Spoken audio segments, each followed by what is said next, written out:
Hey everybody, it's Danielle. Thank you so much for joining me. Today I am going to touch on the single most asked question, and I probably get it 10 times a day. So I actually took notes because I talk about it so often I could probably ramble, and I won't do that to you. But the question is the differences between a real estate fund and a one-off syndication. And so one thing I want to tackle on right out of the gate, just because it is tax season, is that one of the benefits for a real estate fund is that most likely, irrespective of if it's a syndication or a fund, you're in a general partner, limited partner structure. So GPLP, which means the tax documentation you receive is a K1. With a fund structure, irrespective if it's 4, 6, 8, 10 assets, it's one K1. So that is a significant benefit when you have access or exposure to multiple assets to just have one consolidated tax document. Another big one, which is way more obvious, but I do want to touch on, is diversification.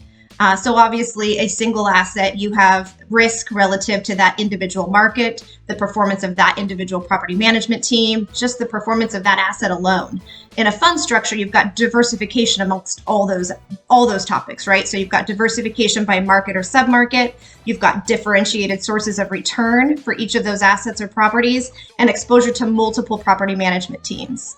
Another big one that I want to touch on, which can be viewed more as a con, is just investing in what we call a semi-blind pool of capital.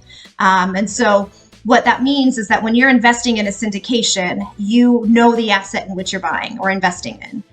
When you're investing in a semi-blind pool of capital, there are most likely some pretty strict guidelines that the sponsor is to follow, whether that's the size of the investment, the capitalization, markets in which they invest. And that's why we refer to it as a semi, not a fully blind pool of capital. And so a lot of investors like to know what they're investing in, which makes getting to know the sponsor, their background, history, track record, that much more imperative when you're investing into a fund. It doesn't make it any less important in a syndication and a one-off deal. I mean, it's just as important to do your due diligence, but getting to that level of trust is more important in a fund type structure.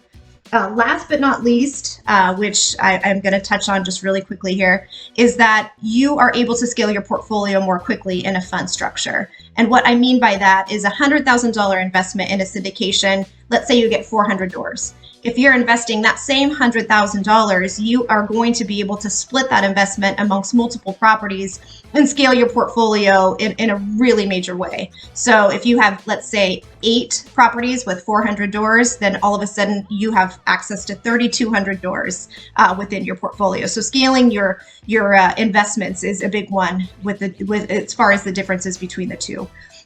So again, I'm trying to keep this brief.